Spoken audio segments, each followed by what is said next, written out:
Au nom du Père, du Fils et du Saint-Esprit. Amen. La paix de Jésus soit dans votre maison. J'espère que vous allez bien, que vous êtes dans la paix et la joie de Jésus. Alléluia. Alors, on est au chapitre 6 de Saint Luc aujourd'hui, dans l'évangile du jour. Et nous sommes en morceaux, enfin dans la suite de la parole d'hier. Soyez miséricordieux comme votre Père est miséricordieux. Saint Luc chapitre 6 versets 36 à 38. Soyez miséricordieux comme votre Père est miséricordieux. Ne jugez pas et vous ne serez pas jugés. Ne condamnez pas et vous ne serez pas condamnés. Pardonnez et l'on vous pardonnera. Donnez et l'on vous donnera. On versera dans votre tablier une belle mesure, tassée, secouée, débordante de tous côtés, car on utilisera pour vous la même mesure que vous utilisez. Merci Jésus pour ta parole. C'est une lecture brève aujourd'hui, donc au sein de ce chapitre 6, versets 36 à 38.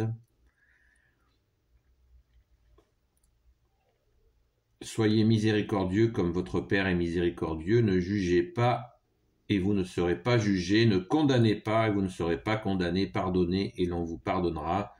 Donnez et l'on vous donnera. On versera dans votre tablier une belle mesure, tassée, secouée, débordante de tous côtés, car on utilisera pour vous la même mesure que vous utilisez. Eh bien, on est toujours dans la démarche du pardon, en se plongeant, comme d'habitude, dans le contexte. C'est un contexte oriental, et non pas que ce soit une spécialité orientale, mais les attitudes exacerbées sont une particularité orientale. Elles existent aussi en Occident, bien sûr, c'est évident, mais elles sont assez prégnantes en Orient. Et je pense que c'est un contexte qui est à prendre en compte. Ça ne veut pas dire que que l'Occident est composé que de sages tranquilles, mais il y a des différences de nature, voilà, sans faire de généralité absolue, bien sûr, ce qui serait complètement stupide, mais les peuples ont des différences. Encore une fois, ça ne veut pas dire que l'Occident soit rempli de sagesse, de pardon, de miséricorde.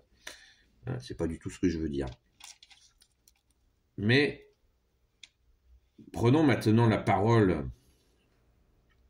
Jésus, tu nous dis, bien-aimé, d'être miséricordieux comme votre Père est miséricordieux. Eh bien,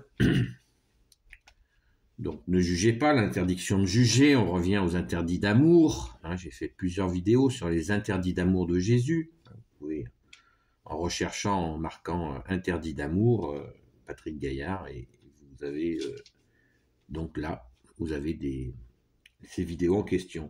Ne jugez pas, donc ne jugez pas. Jésus nous dit de ne pas jurer, et il nous met en garde, il nous interdit aussi la colère. Et tu as bien raison, Jésus, car c'est une grande délivrance de ne pas juger, de ne pas se mettre en colère, de ne pas jurer. Ne condamnez pas, et vous ne serez pas condamnés. Pardonnez, et vous l'on pardonnera. Le danger le danger, c'est pas la parole de Jésus qui est dangereuse, c'est notre compréhension. Car nous sommes, je me répète, nous sommes dans une société occidentale bisounours, où c'est souvent un excès en tout. C'est-à-dire pardonner comme à l'école maternelle, comme je le dis souvent. C'est pas ça, c'est pas ça. Bien sûr qu'il faut pardonner. Et on ne pardonne pas seul. Toujours, quand nous pardonnons, nous sommes dans la foi. On pardonne avec Jésus. Je vous donnais l'image l'autre jour, quand on était gamin, on se faisait la courte échelle pour monter à quelque chose qu'on n'arrivait pas à atteindre parce qu'on était trop petit. Et bien c'est pareil pour le pardon. Nous sommes trop petits pour pardonner et nous avons besoin de toi, Jésus, qui est le pardon vivant. Voilà. Donc, après le pardon, ça ne se distribue pas comme des petits pains. C'est précieux. Et on pardonne dans une situation qui nécessite le pardon et qui se fait dans les conditions du pardon. Et les conditions, c'est Jésus qui les fixe. Prenons quelqu'un qui se moque de vous, eh bien vous pouvez le pardonner, mais il va falloir le faire avec Jésus justement, d'une façon que Jésus le souhaite, parce que Jésus il ne souhaite pas que nous soyons ridicules. Jésus fait tout pour notre dignité, et il ne veut pas que soit abîmé le pardon, que soit donné. On ne donne pas le pardon comme ça, sans qu'il y ait les conditions où ça soit sincère, que ça soit réel, que ça soit véridique. Comprenons-nous bien. La parole, on ne peut pas abîmer la parole par des choses qui ne sont pas claires. Voilà, avec de l'hypocrisie, par exemple. Je pardonne. Non, moi je pardonne. Oui, mais bien sûr. Mais il faut que le pardon soit fait avec Jésus. Parce que Jésus, il faut lui donner la situation. C'est lui qui va prendre la situation. Et nous avons à être dans un pardon sincère, bien sûr. Mais Jésus ne veut pas que ça soit que nous nous abîmions dans cette affaire-là. Au contraire, ça nous grandit. Et oui, soyez miséricordieux comme votre Père est miséricordieux. La miséricorde pour que nous puissions accéder à la miséricorde. Il nous faut prendre conscience de ce que c'est que la miséricorde. Voilà. À travers ce pardon, Jésus veut tout simplement nous libérer de la haine, de la rage, Voilà. Quand on dit avoir une dent contre quelqu'un, c'est très lourd. Il veut nous libérer, Jésus, de cela. Voilà. Il ne veut pas que nous portions ce fardeau pas de haine, pas de rage, pas de rancœur. Rancœur, comme si ça voulait dire je rends mon cœur. Non, je le garde mon cœur. Merci Jésus avec toi. Non. Voilà, c'est une liberté. C'est une liberté, le pardon. Voilà. Et il nous faut, encore une fois, quand nous pardonnons quelqu'un et que cette personne recommence, eh bien, bien sûr, nous pouvons pardonner à chaque fois, mais il ne s'agit pas de se remettre. Si c'est une personne dont c'est une spécialité, on fait un pas de côté après. On a pardonné, mais on fait un pas de côté. Alors certains diraient, ouais, mais ça veut dire que tu en veux la personne. Non, au contraire, je vais permettre à cette personne qui fait du mal, eh bien, si je l'évite, je lui ai pardonné. Ça, par contre, il faut que ça soit sincère. Mais j'évite de me redonner en pâture à ses excès. Voilà. Pardonner ne veut pas dire être stupide. Au contraire, c'est une intelligence, le pardon. C'est être intelligent que de pardonner. C'est être intelligent de ne pas se balader avec une haine qui nous étouffe, une rage, une dent qui nous fait mal. C'est être intelligent que de pardonner. Jésus nous propose la liberté. La vérité vous rendra libre. Merci Jésus, c'est toi qui l'as dit. Donc, il nous faut absolument,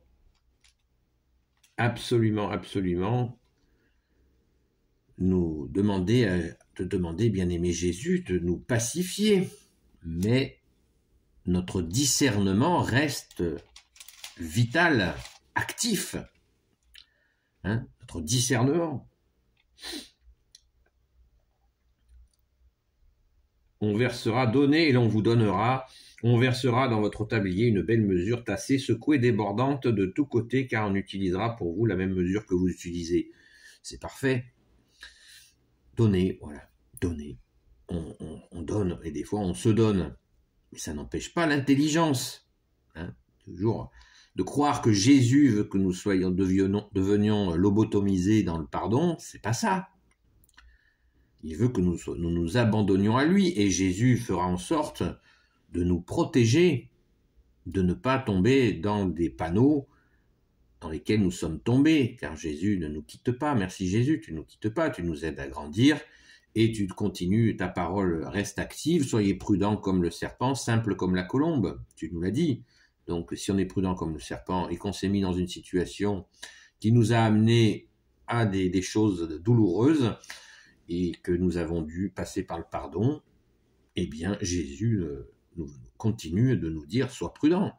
Voilà. Simple comme la colombe. Voilà. La prudence. Voilà. Bon. Je me suis fait mal dans cette situation. J'ai eu mal dans cette situation. Et ça m'a fait que j'ai pété les plombs, que j'ai débordé, j'ai demandé pardon. Mais maintenant, je suis prudent. Je suis prudent. Je ne me remets pas dans de beaux draps, dans des affaires. Il y a des fois des relations où, on s'est pardonné, mais on voit bien que ça marche pas. Qu'est-ce qu'on fait? On prend un peu le large. Ça ne veut pas dire qu'on n'a pas pardonné. Ça veut dire que nous sommes conscients que nous avons aussi notre part de faute, nous avons demandé pardon, et nous avons pardonné, mais si ça marche pas, ça marche pas. Où est le problème? C'est pas embrassons-nous Folleville, hein, mais sans rancœur. On fait le constat. Mais non, on n'y arrive pas. On ne s'entend pas. On le voit très bien dans les couples. Il y a des couples, ils essayent toutes les formules, ils n'y arrivent pas. Ils se séparent. Qu'est-ce que vous voulez y faire? C'est comme ça. Et en amitié, des fois en relation de travail, bien sûr que nous devons faire des efforts. Bien sûr. Et nous en faisons des efforts. Et Jésus nous permet de faire des efforts. Et Jésus nous permet justement, dans plein d'occasions, que soit levé le problème et que nous avancions. Car il y a une grande confusion. C'est que l'unité que nous devons avoir, les uns envers les autres, nous vient de Jésus, elle ne nous vient pas de nous-mêmes. Quand Jésus, tu nous dis sur la croix, merci de t'être offert pour nous, bien-aimé Jésus, quand sur la croix tu nous dis, faites un comme je fais un avec mon Père, c'est-à-dire qu'avant ton dernier souffle, Jésus, et avant de ressusciter, tu nous dis, soyez un comme je fais un avec mon Père. Ben oui, mais c'est avec toi que nous faisons le un, c'est-à-dire l'unité. Et on ne peut pas faire l'unité contre le gré des gens. L'unité, si les personnes n'en veulent pas, si elles se complaisent à vous blesser, est-ce que vous allez dire, je reste en relation avec quelqu'un qui me blesse tout le temps. C'est du masochisme. Mais je la pardonne. C'est du masochisme, à moins que ce soit un sacrifice décidé, délibéré, consenti, conscientisé. Oui, je me sacrifie. Mais n'oublie pas que Jésus a donné sa vie pour toi. Et que Jésus ne veut pas que tu te sacrifies, puisqu'il l'a fait une fois pour l'humanité entière. Donc, il faut réfléchir. Et je ne devrais même pas aborder tout ça sans contenter de la parole. Non, au contraire, j'aborde cela, car c'est la vie. Voilà, nous n'avons pas à nous sacrifier. Nous pouvons faire des sacrifices, mais pas nous sacrifier. C'est pas pareil. Des sacrifices, nous sommes obligés d'en faire. C'est obligatoire, sinon nous ne sommes pas dans la foi. Sinon, il n'y a rien qui change. C'est œil pour œil, dent pour dent. Eh bien, nous devons faire des sacrifices, bien sûr, et cela participe à notre édification. Nous grandissons dans les sacrifices. Mais nous ne confondons pas faire des sacrifices et se sacrifier. C'est pas la même chose. C'est pas la même chose. Parce que si nous nous sacrifions, nous nions que Jésus a donné sa vie pour nous. Donc, ne nous sacrifions pas. donnons les situations, offrons les situations à Jésus. Jésus est là, au milieu de nous. Et comme tu nous l'as dit, bien-aimé Jésus, venez à moi, vous qui ployez sous le poids du fardeau. Venez à moi, mon joug est léger. Voilà. Donc Jésus nous porte. Merci Jésus. Porte les situations compliquées et il nous en libère, bien entendu. Et aussi avec le pardon. Mais il nous libère. Voilà. Donc, vous voyez, en discutant, et c'est pour ça que j'en parle, nous avançons dans la compréhension. Merci Jésus, par ta grâce, toi notre seul enseignant, nous avançons dans la compréhension. Vous savez, quand on va se confesser auprès d'un prêtre, il y a des prêtres qui disent cette phrase absolument magnifique, après la confession, qui nous disent que ce que vous supportez de difficile participe, voilà, à votre sanctification, à votre édification. C'est très juste, c'est parfait, et c'est vrai, c'est plein de vérité. Voilà, nous faisons des efforts, mais nous restons conscients des choses afin de ne pas tomber dans l'excès inverse qui consiste à se sacrifier pour des gens qui ne veulent pas changer. Voilà, ils voient bien que leur comportement est problématique, mais ils ne veulent pas changer. Et nous n'avons pas à leur servir de pâte à modeler. Non. Voilà. Non. Nous ne pouvons pas nous sacrifier. Jésus, tu dois donner ta vie pour nous. Merci Jésus. Alléluia. Et tu es ressuscité pour nous aussi. Alléluia. Béni soit le Père, le Fils et le Saint-Esprit. Amen. Ô Jésus, toi qui peux tout et qui portes tout, toi le Sauveur, toi l'Emmanuel, je te confie toutes celles et ceux qui regarderont cette vidéo, ainsi que leurs proches, selon ta sainte volonté. Ô Jésus, Sainte Marie, Reine des cieux, toi l'Immaculée Conception, toi qui écrases le serpent, toi qui as la lune sous tes pas, toi notre Mère, Notre-Dame. Saint Joseph, toi le juste et le saint, toi le sage, toi la terreur des démons, toi le saint gardien de la Sainte Église catholique et apostolique, Sainte Marie-Madeleine, notre chère sainte patronne, et vous tous les saints et saintes, amis de Jésus, Saint Michel Archange qui est comme Dieu, Saint Gabriel Archange, Saint Raphaël Archange et tes anges guérisseurs, et vous tous les anges qui servez Jésus, je vous confie toutes celles et ceux qui regarderont cette vidéo, ainsi que leurs proches selon ta sainte volonté, ô Jésus. La paix de Jésus soit dans votre maison, et je vous dis à très vite.